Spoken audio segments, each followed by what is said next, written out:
welcome to today's episode of Talk on Things and Stuff. I'm John Streeter, and I've got Yu-Gi-Oh, my co-host here, who promises to be a good boy today. We will see if that is actually the case.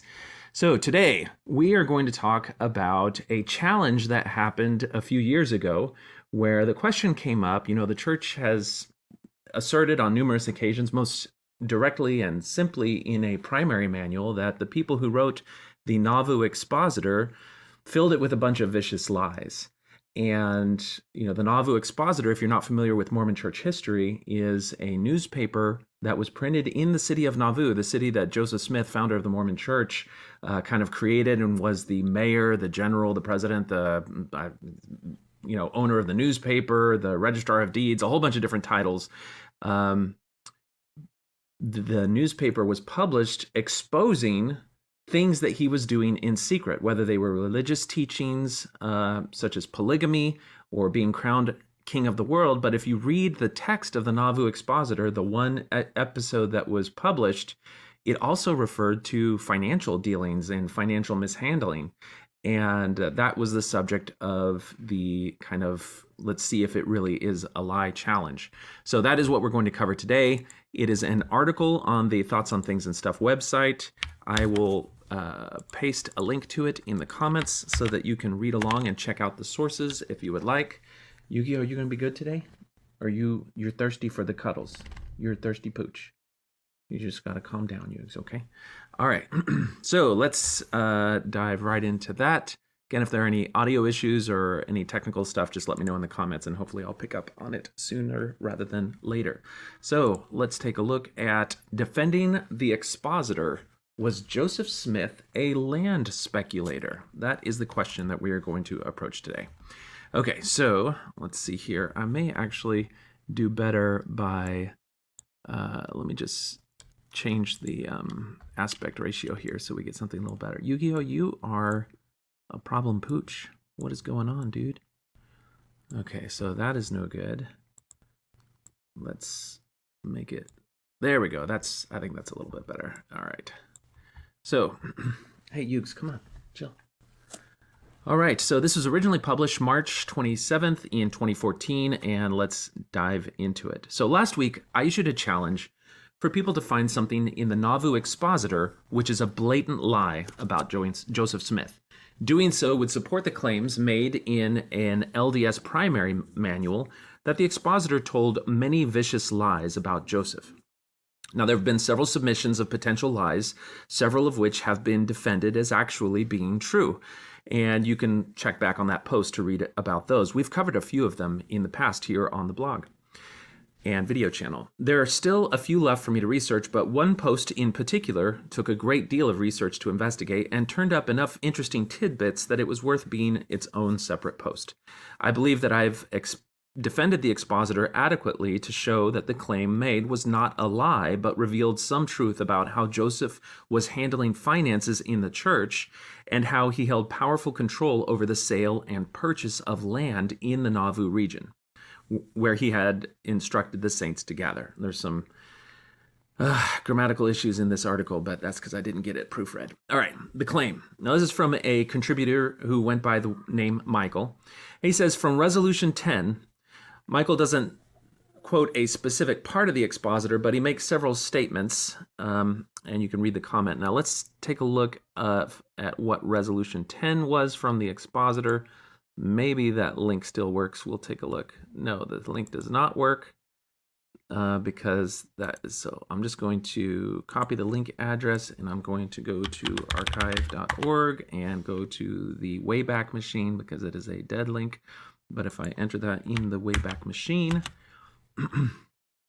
it will pop up, and we'll go back to 2014 when this thing actually existed and go to that snapshot. So I'm going to switch here. We're going to read Resolution 10 real quick. I should have fixed this in the thing, but that's how we do it.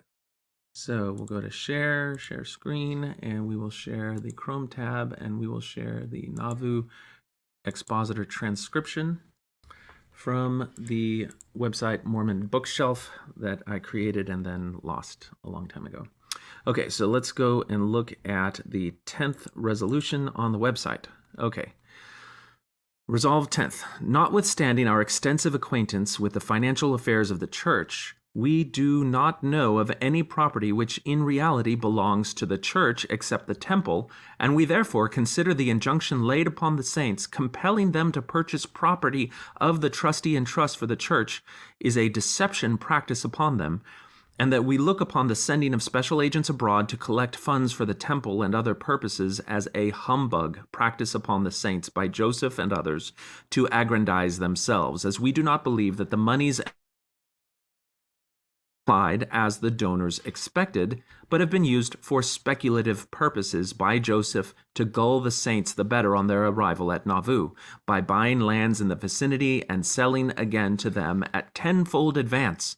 And further, we verily believe that the appropriation said to have been subscribed by shares for the building of the Nauvoo house to have been used by Joseph Smith and Lyman White for other purposes, as out of the mass stock already taken. The building is far from being finished even to the base. Now, this is referencing some important bits of history, but we're going to go back to our original article and continue from there. So again, this is from the Nauvoo Expositor. This is a list essentially of grievances, of problems that the publishers of the Expositor had identified, and we're laying them out just one by one. And the 10th one deals with this question of the financial affairs. And they make several different accusations. One, that it seems like Joseph's funds are indistinguishable from the church's funds, that they've compelled members to give money for the building of the temple and for the building of the Nauvoo house, and yet those structures are not complete, and on and on, which we will continue to explore here. So let's take a look now at the article where we were leaving off, and we'll go right back into that. Okay, so now from Resolution 10, our contributor says that he doesn't quote a specific part of the Expositor, but makes several statements, and you can link to the comment there. In summary, Michael asserts that Joseph did not engage in land speculation, did not use donated funds for personal purposes, and did not personally profit from the arrangement in Nauvoo. And, looks like I had included it there. So we just read these different parts. If you look here, this is the part that we just read from the Expositor. I've bolded those parts which specifically deal with accusations towards Joseph Smith. And here we go into the response. Now, the statements in the Expositor which require validation around this submission are the following. 1. Did Joseph Smith keep separate his own personal finances from that of the church? The Expositor's assertion that its authors knew of no property other than the temple that actually belonged to the church cannot really be shown to be a lie, since it speaks to what the authors were aware of, and this is not documentable. You can infer from this statement, however, that they believed that Joseph Smith did not distinguish between the property of the church and his own property. Is there any documentary evidence to support this assertion? 2. Did Joseph Smith apply any compulsion upon the saints to only purchase property from himself, the trustee in trust of the church? 3.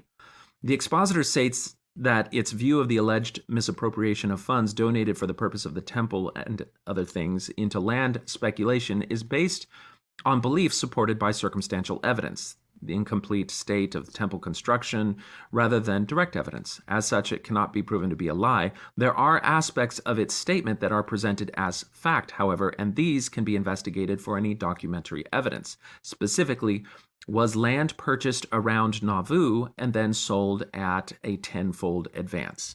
So let's look at these questions one by one. Separate finances. Did Joseph keep his own finances separate from those of the church? Now, it is the admission of current apostle and former Utah Supreme Court Justice Dallin H. Oaks that early in the church there was no clear separation between the personal property of the leaders and the property of the church. This is from a text written by Dallin H. Oaks in 1976 called Joseph Smith and the Legal Process.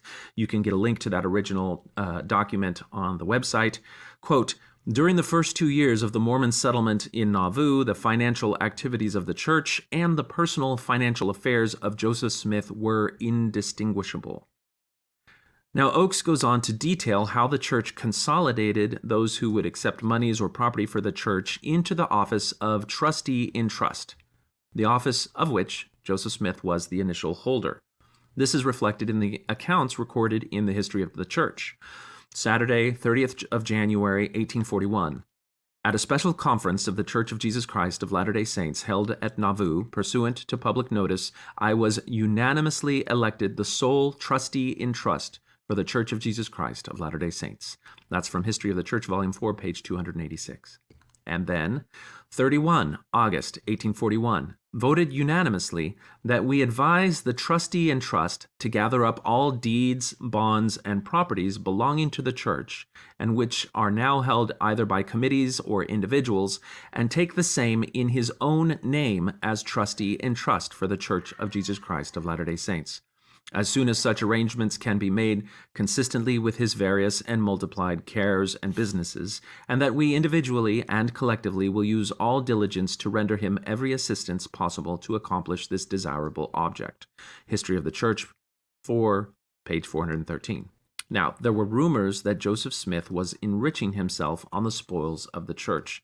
In the same conference which gave him instruction to consolidate the property of the church, there was a resolution which gave official sanction to any of the actions that Joseph may have previously undertaken in disposing of church property according to his personal interests and those of his family and friends.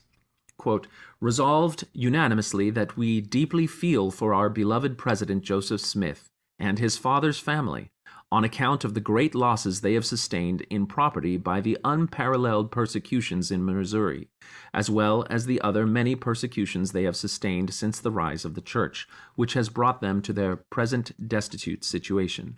Therefore, voted unanimously that we for ourselves and the church we represent approve of the proceedings of President Smith so far as he has gone in making over certain properties to his wife, children, and friends for their support, and that he continue to deed and make over certain portions of church property which now exist, or which may be obtained by exchange, as in his wisdom he shall judge expedient, till his own and his father's household shall have an inheritance secured to them in our midst. Agreeably to the vote of this General Conference of the Church held at Commerce in October 1839. From History of the Church, Volume 4, Chapter 4, page 412. Now, this was a clear and unambiguous official statement which not only acknowledged that Joseph had been disposing of church property according to his personal disposition, but also gave Joseph Smith as trustee and trust freedom to designate whatever properties he desires for the possession of himself and his father's household. There was clearly substantial evidence for the assertion that Joseph Smith was treating church property as his own. The personal possession of almost all property, though thought to belong to the church, was actually determined legally when the courts got involved in resolving Joseph Smith's debts after his death. This is again from Dallin H. Oakes' paper from 1976. Judge Pope confirmed the special master's finding of fact and decreed that all properties involved in this suit that had been held by Joseph Smith as trustee for the church prior to or at the time of his death, all of which were in excess of the 10-acre limitation, were deemed by the law to be held in his personal capacity, and therefore covered by the 1842 judgment lien. And that's from Joseph Smith in the Legal Process, published in the BYU Law Review in 1976. Now, Oakes makes the case that this is only because of a technicality that Joseph was not aware of regarding limiting a church to the possession of 10 acres of land. His perspective clearly favors the church, while the perspective of those who saw Joseph's intermingling of personal and church finances to be problematic was supported by the legal finding.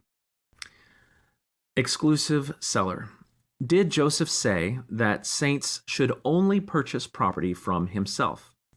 See the following from the History of the Church. Quote, I spent the evening at Elder Orson Hyde's.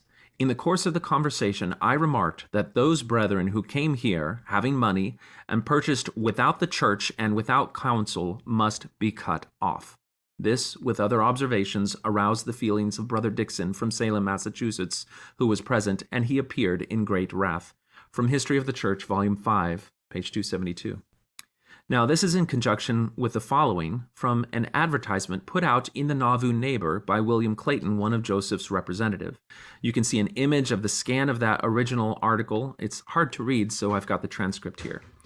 To immigrants and Latter-day Saints generally, I feel it my duty to say, and let's see, I want to make sure actually, let's just read from the original so that we don't leave anything out in the ellipsis.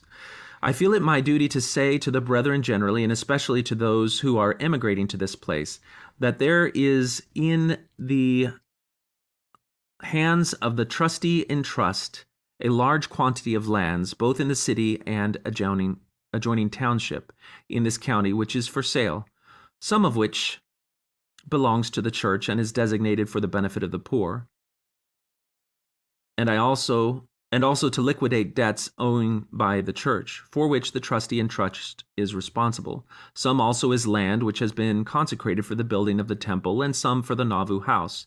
If the brethren who move in here and want an inheritance will buy their lands from the trustee in trust, they will thereby benefit the poor, the temple, and the Nauvoo house, and even this is hard to read. And even then, only be doing that which is their duty, and which, I'm going to go over here, and which I know by considerable experience will be vastly for their benefit, and when benefit and satisfaction in days to come. Let all the brethren, therefore, when they move into Nauvoo, consult President Joseph Smith, the trustee in trust, and purchase their lands of him. And I am bold to say that God will bless them. Now, I want to make sure we don't skip over those ellipses. God will bless them and will hereafter be glad they did so. We hold ourselves ready at any time to wait upon the brethren and show them the lands belonging to the church and temple, and can be found any day either at President Joseph Smith's bar room or the temple recorder's office at the temple. Signed, William Clayton, clerk, December 20th, 1843. I'm sorry I totally butchered that reading, but there it is. Now, thus, it is clearly documented that there was pressure applied to the saints moving into the area to purchase land only from the trustee in trust of the church, Joseph Smith. Not only this, but on the 5th of March, 1842, the office of Registrar of Deeds was created, and Joseph Smith designated the registrar, meaning that any and all land purchases would have to be registered with his office, alerting him to any land purchased not from himself as trustee in trust. If you were a saint and wanted to buy land from someone other than Joseph Smith, he would know every detail of the transaction, because if you wanted the deed to actually be legitimate, you would have to submit it to the registrar of deeds in the city government, who happened to be Joseph Smith. Significant markup. Was land purchased by Joseph Smith, then sold at a tenfold advance by Joseph Smith? That's something called speculation. Now, first, it should be made clear that speculation in and of itself is not inherently bad. Speculators assume a risk by investing their own money in the hopes of a future gain. This actually serves an important market function, which can actually serve to stabilize prices, provide liquidity, and facilitate new ventures. There's always the chance that the investment will fail, however, and this is a risk that the speculator assumes and frequently succumbs to. In a free market where there are competing speculators, outrageous overpricing is minimized, as the speculators must acknowledge the market options that their customers have and adjust prices accordingly. By using his ecclesiastical position to pressure members to purchase land from himself as trustee in trust, Joseph Smith engaged in a gaming of the system which placed him at a non-market advantage over any competing land speculator. This is in direct opposition to a free market. His position as a religious leader, a civic leader, landholder and salesman, and registrar of deeds is among the most one-sided arrangements that could be conceived of in a period of history where religious conversion required gathering to the company of the saints at the frontier, and the attendant land purchased required for living. Other landowners who were legitimate and honest businessmen would be justified in their indignation at Joseph's mixing of civic and religious authority, and any resentment they felt would be well-founded in a society where the principles of separation of church and state and economy were held as ideals. Did Joseph acknowledge that he was engaging in speculation in the first place? Well, the answer is a resounding yes. From the Joseph Smith Papers, Joseph Smith's Journal, 13 April 1843, quote, "Suppose I sell you a land for $10 per acre, and I gave $3, $4, or $5 per acre. Then you are speculating," says one. "Yes, I will tell you how. I buy other lands and give them to the widows and the fatherless." Now, the possibility that he would give free land to widows and orphans does not change the fact of his speculation. For example, if he gave undesirable lots which would not attract a significant purchase price away for free, and then used that transaction to justify a tremendous markup for a desirable lot, then his assertion may not be considered as magnanimous, I'm not going to pronounce it, as first assumed. Without such details, no judgment on the significance of his claim of gifting to the needy can really be made. There is unverified evidence that he was still charging at least some widows for lots of land during this time period. And if you click on this unverified evidence, what you're going to see is at a historic document dealer, Rick Grunder, who's done some phenomenal work in finding contemporary documents related to the Book of Mormon, the Book of Abraham, and church history. He's got a document that was originally, I think, up for auction, but it's signed Joseph Smith in receipt for $500 received from a widow for real estate in April of 1841. The receipt reads as follows: $500 received of widow Hillman, for which I agree to give her a bond for a deed for the lot on which she now resides in Nauvoo, also for 2 lots in Zarahemla, Iowa Territory. The bond which Smith promises to give the lady would have been something similar to that seen above. And when I say it's unverified, because this, isn't something that we have a full provenance on, but it shows that there was a transaction for the purchase of a bond for lot that involved an exchange of money. So it wasn't simply giving things to widows.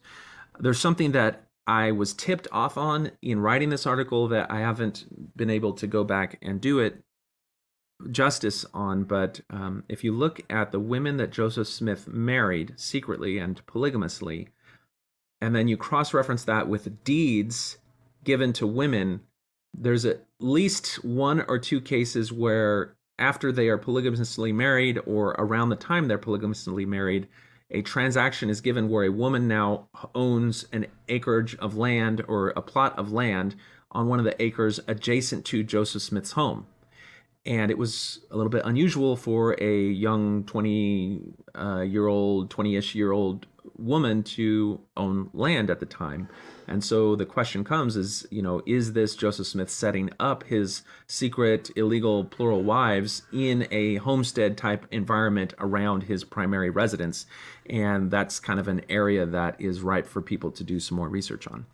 Okay, so next, was he inflating prices on some parcels of land to those who could afford it? One of the largest purchases of land made by Joseph Smith was from Isaac Galland in the form of 20,000 acres lying between the Mississippi and Des Moines rivers at $2 per acre. And you can see a reference to this in the history of the church. If you examine the deed books which record the actual transaction, you can find that almost 18,000 acres on the Iowa side of the Mississippi River was sold for a price of a little over $49,000. This averages out to a price of $2.77 per acre, and there's actually a BYU Studies article that goes into this in more detail, which you can find linked on the article. The terms of this transaction were very attractive to Joseph, as the land could be occupied without raising cash and the debts paid off later as farms became productive. So, with a purchase price of $277 per acre, how much was the land sold for? Were any lots sold for a tenfold advance? Well, it's recorded in the minutes of the High Council for 22 of October 1839 that on sale of lots in Nauvoo, $500 should be the average price of lots, none less than $200, none more than $800.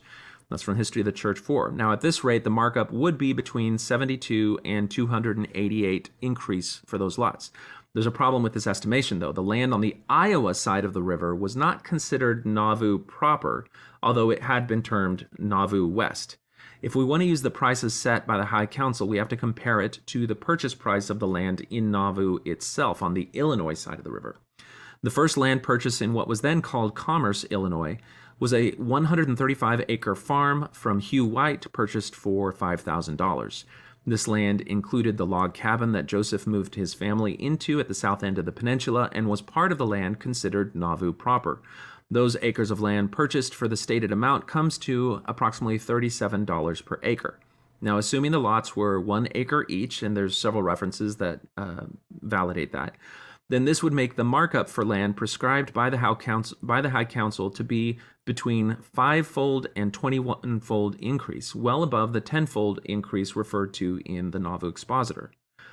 Thus, it is not considered a falsehood that Joseph may have sold lots at up to a 10-fold increase, and as such, none of this submission's assertion of falsehood in the Expositor are substantiated, and the Expositor is vindicated. Conclusion. So, in summary, Joseph's personal finances were intermingled with church finances. He was given official approval by the 12 to take any church property for himself. He required members to buy land from him or else be cut off. He consolidated all church holdings to himself as trustee and trust. He made sure he would know if anyone bought land from anyone other than himself by becoming registrar of deeds, and he got official sanction to sell some lots of land at greater than 10-fold markup. Wow. Not bad for an uneducated farm boy. So stay tuned for investigation of the remaining claims. I predict there may be a payout for one of the claims, but not for reasons you might think. That's a reference to the original challenge to find a vicious lie in the Nauvoo Expositor. And with that, we will close this episode. So, what do you think? I don't know, as I'm reading through that, there's some things that cross my mind. You know, you're compelling people to enrich Joseph by buying land from him or else be cut off from the church. Well, how is that materially different from if you're not paying your tithing, then you're going to be cut off from your eternal family because you won't be worthy of temple blessings? You know, they were worried that the funds that they were told were to go to the temple and the Nauvoo house weren't actually going to those things. They were being used for speculation to further enrich the leaders of the church. Well, when you look at the ends and peak, funds that people thought were going into tithing are getting funneled through various different shell accounts into this ends and peak fund, and then growing and creating this huge, vast hoard of wealth that then, you know, gets used very rarely. It's just sitting there. The fact that the early members of the church were incensed at this when they realized it and discovered it. The fact that this was going to cause members of the church in Nauvoo to feel like the leaders of the church were not being honest with them, and thereby revolting, justifying the fear that the brethren had that there was going to be mob action in Nauvoo.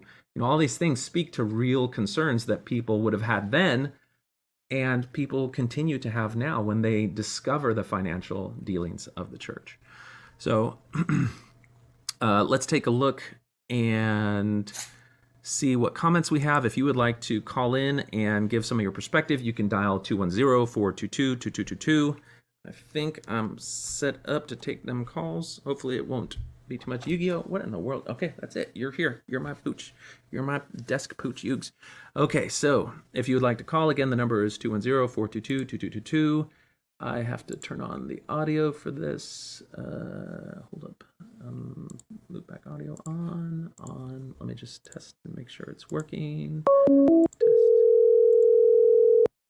Okay.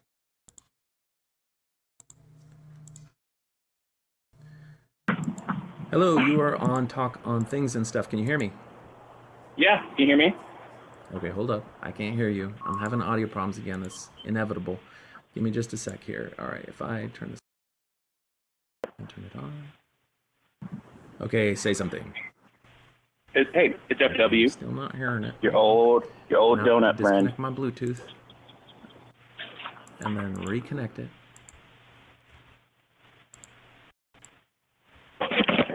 All right, I can hear you now. You got me? I got you. What's on your mind? Awesome. Hey, I just wanted to say thank you for referencing Rick Grunder. Oh, His yeah? work, Mormon Parallels, everybody needs to own that. I mean, just there's such a deep mine of information in there that almost any topic you can think of, any point that could be brought up, well, how could Joseph Smith have known about this or that? Mm-hmm. read Mormon Parallels. I mean, like, it is a tool. It is so powerful. And that guy, I don't know why he's not spoken of more often. But that's amazing. Yeah, if you're not familiar with Rick Grunder's work, periodically he'll release this huge PDF file that just has... It's a PDF. Yeah, you get it for like 10 or 15 bucks. Yeah, really fascinating snippets from old books that precede or were contemporary with Joseph Smith, maps, documents, things in the area that show you the type of information environment, literature environment, cultural environment that Joseph Smith existed in, and they really draw some fantastic parallels to show you where some of the concepts, ideas, names, and other things in the Book of Mormon, Book of Abraham come from. So it's absolutely a great resource. Yeah, I would also add, this is just in the past few years here, every source I've come across that Rick has pointed out, you just hop on Google Books, type it in, and in seconds it will pop up a fully digitized, because these are all, they're all public domain at this point. Yeah. And, you would never find it probably because it's only in like a few libraries or something, but those few libraries, wherever they are, they've gone through the work and scanned all these books and documents. And Rick gives an overview, and then if you're interested, you can be reading the book in minutes. It's just it's amazing. It's just amazing. And even stuff that comes out new, and people are like, oh wow, the late war. I think the Johnson brothers did this fantastic text analysis of the late war, and they found that the engrams, which were blocks of words, like 4 words strung together in the same order. It's really rare if something's not plagiarized for those, that long of words to be stuck together. And when they read this analysis, the late war scored way higher than anything else. But if you go back and look at Rick Grunder's stuff, Rick Grunder had identified the late war as a huge influence on the Book of Mormon, significantly prior to that. So he's ahead of his curve, absolutely. Oh yeah, for sure. The main comment I wanted to add, and then I'll get out of your hair, just on the whole topic of the show today, was that it really strikes me that when you look at this pattern with Joseph Smith and how he was overlapping sort of the religious and the civic authority, and calling people to Zion, and then by the way, also buy this land from me when you get here. It just mixes up so many. It's the American dream. It's the immigration, the religious fervor, and all of that stuff gets rolled up into one ball, and there's so many ways you can dissect it and angles you can take on that, and it just gets passed down through the generations to today, where those of us who are raised in the church, it's our heritage. We would look at it and say he was like the quintessential American, and you could take that statement and you could look at it in a positive way, perhaps, and say, well, look how he turns this barren wilderness, swampland, and made it blossom. Swampland, and turned it into this city on a hill. And then look how Brigham Young took this barren desert and made it blossom like a rose. Maybe if there's a way that you can say, well, that's really amazing, and it is amazing. But you could also look at it from this other side and be like, well, what's like the dirty kind of sea underbelly of that, and what parallels can we draw from that today? Like, of how, when we talk about like equity and justice and capitalism and just all of that stuff. And after leaving the church, it kind of helped, for me anyway, it kind of helped to take those rose-colored glasses off and look at these things and be like, oh wow, like I thought we were just kind of doing what God told us to do: multiply, replenish the earth, like extract resources and subdue nature and whatever, and that's just the plan. And now I'm like, well, what if we're just kind of like these accidental creatures here who happen to have this consciousness that can reflect upon our own existence? And what if we haven't been doing it right? It's just it allows me to just sort of pause and reflect on so many things. So anyway, I know you have your own ideas about the dangers of some of those thoughts, which I totally respect. But I just love having the conversation. Well, it's funny when you describe, all these things that we're just like in awe that Joseph Smith was doing. It's funny because I think there's a few westerns where, like, an outsider comes to town and he's like, "Where can I set up my homestead?" And they're like, "Well, you need to talk to the sheriff. The sheriff, he's also the registrar of deeds, and he owns the biggest mill, and he owns all this." And Right. they realize that the town is run by this sheriff who owns everything, and so he can control the price and everything, and he's the bad guy. And he's also the mayor, or however it is. But the thing is, like, that's what was happening here with Joseph Smith. And the thing is, he's like, he didn't need to be the guy in charge. He made, John C. Bennett was the mayor when the city was first formed, but he knew exactly where he needed to be to have the control of what he needed. And when it was land speculation, where he wanted to control the prices, because he did the transaction of the purchase of the house and he wanted to make sure that he was able to realize a profit, then he needed to be the registrar of deeds, because the registrar of deeds would know every land transaction that happened.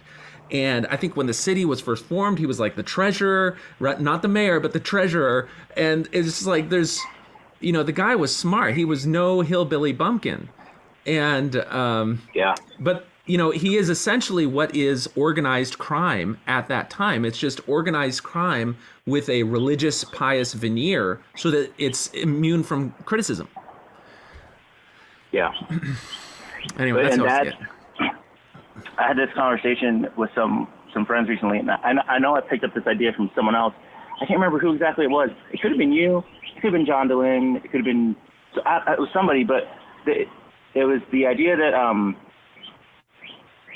to say, this commandment that don't take the Lord's name in vain. Thou shalt not take the Lord's name in vain. That we think of that as, well, don't say Jesus. That's offensive. Right. That hurts his feelings.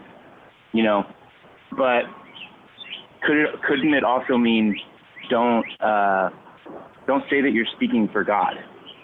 Yeah. That you're using the name, like God's authority or Christ's authority, to exercise like undue influence on other people. Wouldn't that be taking the Lord's name in vain more than just like saying, making this sound with your mouth? Exactly. To say this word, you know what I mean? Right. And so it really makes that whole thing just a lot more sinister. If you see it that way, which I do. So anyway. All right. Well, I appreciate your comments, and we'll talk again soon. Yeah. See ya. All right. Thanks for calling. All right. Bye.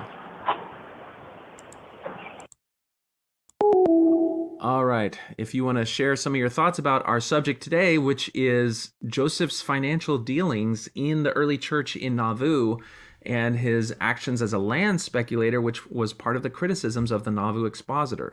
Was it a vicious lie, or did it have some truth to it that we would be justified in being critical of Joseph? And I think with the material we've looked at today, that it's reasonable to say that those people who published the Nauvoo Expositor had some legitimate criticisms.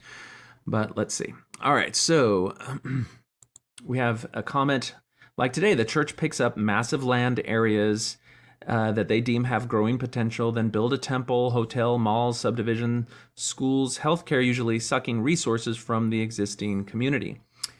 I would be surprised if the church was actually building schools and healthcare resources, but we know that they are building or purchasing temples, malls, and high-rise apartment complexes.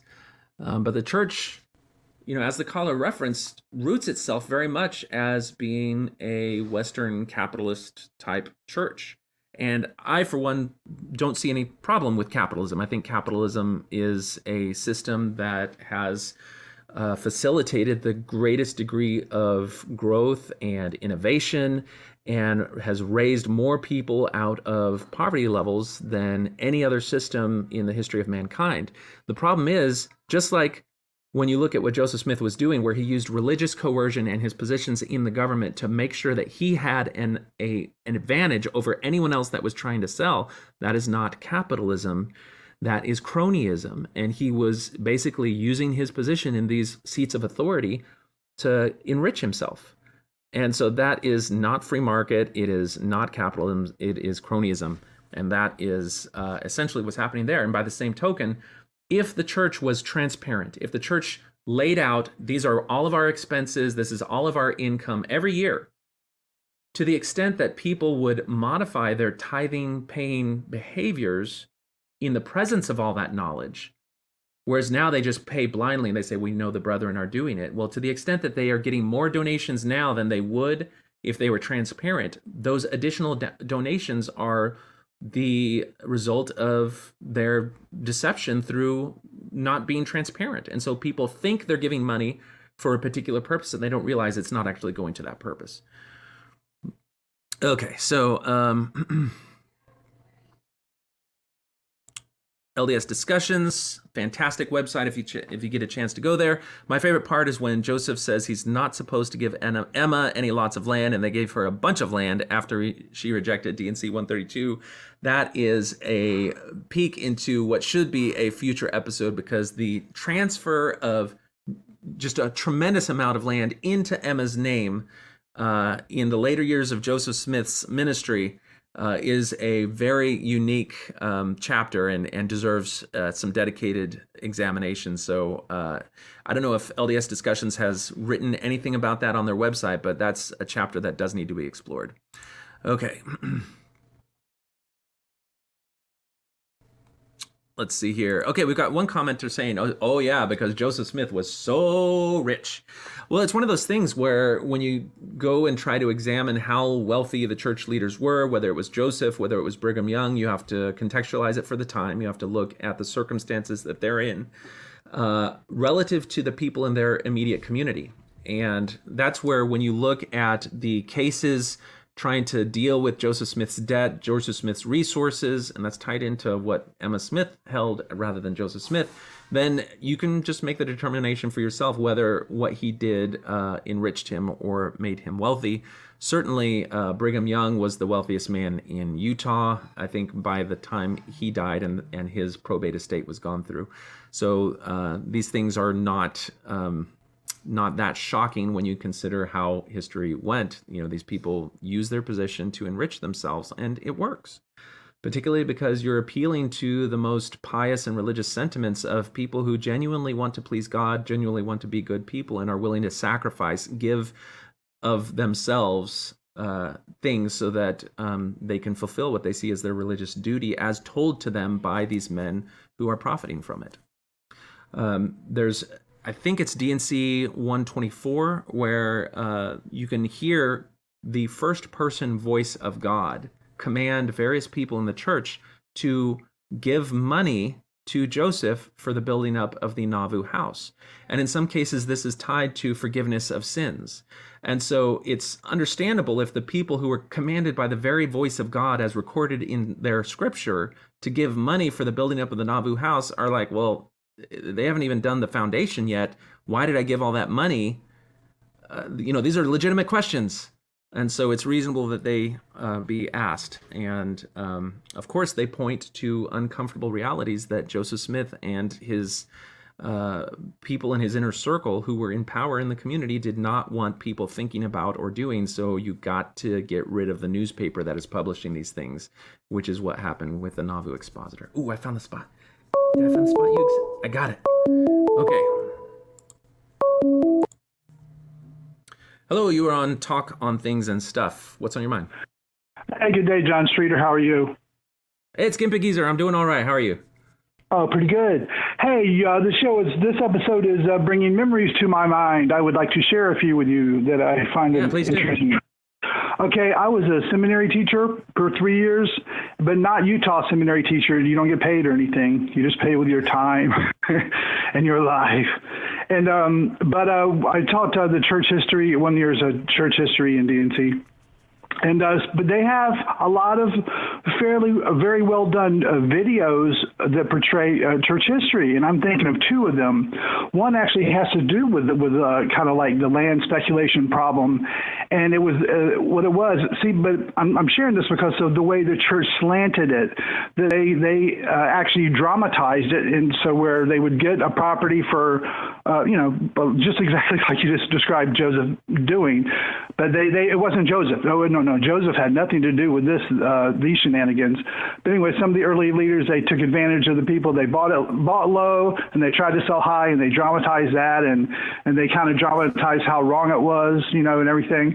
So it's interesting to me that Joseph gets a pass once again, and of course you've got to dig deep to figure out that he had everything going on as you're wonderfully laying out.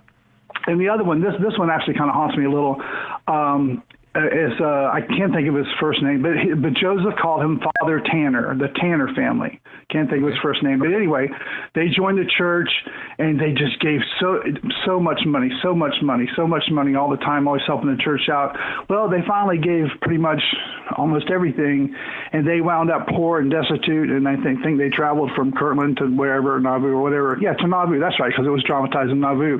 Remember, what I'm telling you is dramatized in a video I'm showing seminary children, right? Are you with me? Okay. Yeah. So, and it was very well done. It's got the music from Heart Cell, in the background, the very emotionally, so you're about crying watching the struggle of this family as they gave the sacrifice, for their membership to the church, the early church, etc.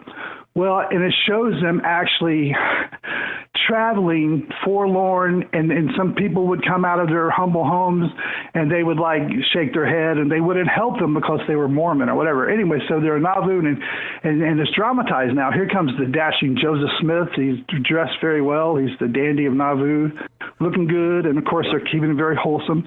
And anyway, he says, "Oh, Father Tanner this, Father Tanner that," and blah, blah, blah. And perhaps, here's what gets me. Perhaps you and your family won't have to beg for bread anymore or something like that. And even as a seminary teacher, that kind of quirked my eye a little. I'm like, well, you look like you're eating good, Joseph. What? So it just, but I kind of let it slide. But it always haunted me. And Joseph, he bled a lot of those guys dry. And I think he was a very early, I don't know what male Karens are called, a Karen. An entitled Karen, he thought he had it coming to him. I mean, he thought he deserved it. Oh my goodness. Yeah, I don't know. It's always conflicting when you look into those stories, because there are instances where Joseph Smith does show genuine compassion and acts out of charity and helping people, but that's not totally. I mean, that doesn't nullify. It's kind of like the quality of a con man or a deceptive person is not determined by the good things that they do. It's determined by the moral depravity exhibited in the worst things that they do. And when it's a clear pattern of deception and manipulation that portray the character of the person, then you start to see those good things that they do as just putting enough of the cheese in the trap so that the trap goes unnoticed, or so that it is more effective. And I try to not have a completely cynical view of Joseph Smith, but at the same time, when you look at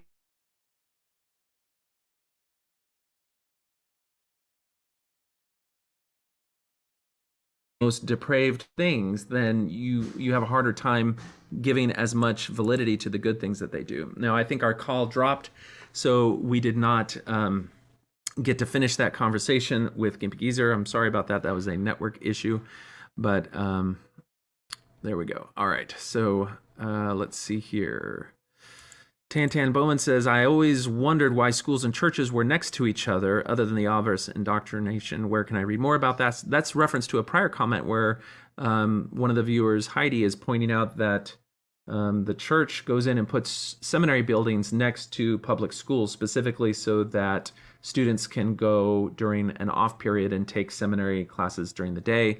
I grew up outside of Utah, so that seems completely foreign to me.